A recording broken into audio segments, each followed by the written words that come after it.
Hi, it's Julie from Julie Obsesses, in case you haven't been here before. Thanks for joining me for cocktail hour in the garden. This is kind of a boring time of year in the garden, on the verge of exciting time of year.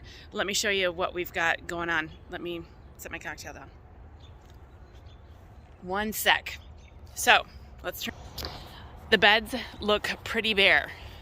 But there are small plants and seeds in almost all of them.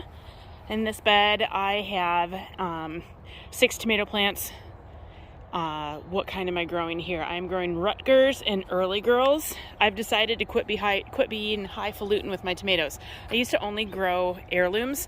I'm branching out. I need to get some more tomatoes. So, in this bed right here, here's one of my prized heirlooms.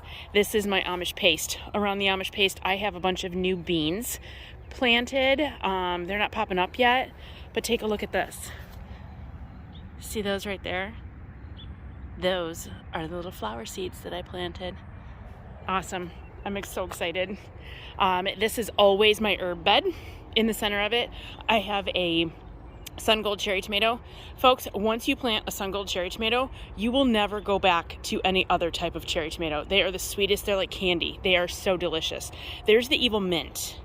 Don't ever say to yourself, I can plant just a little bit of mint in the garden. It'll be fine. It won't. It'll grow and take over, and you have to constantly fight it.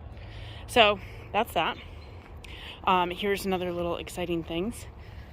Maybe it's not exciting in this one. Here we go. These are some of my seeds popping up in my pots. Those are my flowers. I have Cosmos and Zinnia growing in there. Always important to have pollinators in the garden, my friends. Here is my bed that has my pepper plants in it. I have peppers, onions, and another eating tomato as opposed to a canning tomato. This is a boxcar willy. My boxcar willy and my brandywines, I can't live without those. I have to have one of those at least every year. Another one of my favorites is a Mr. Stripey, but it's more difficult to find. My Swiss Chard starting to pop. Look at that. Look at that Swiss Chard.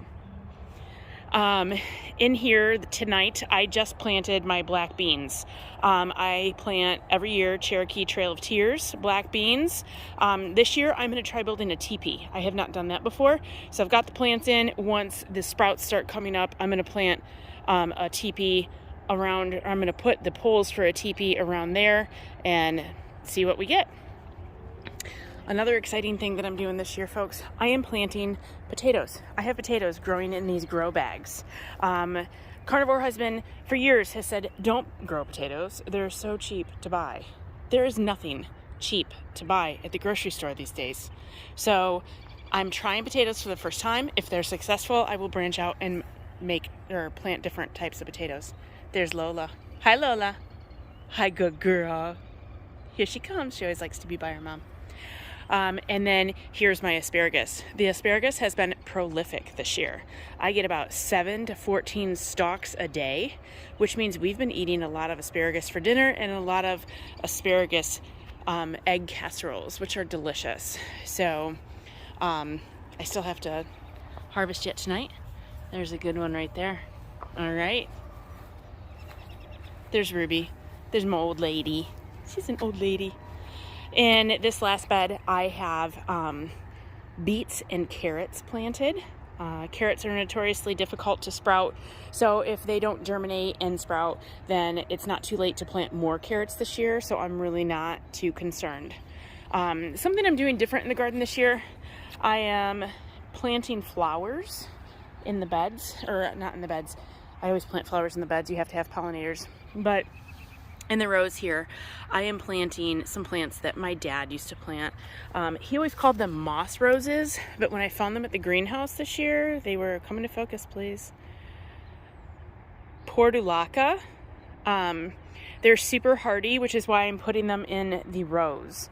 My dad used to plant them in a bed and they would just like branch out into our stone driveway. So I thought that they would be good to have in the beds, in between the beds and the rows. So just bring a bit of my dad into the garden and make me smile. So thanks for joining me, everybody.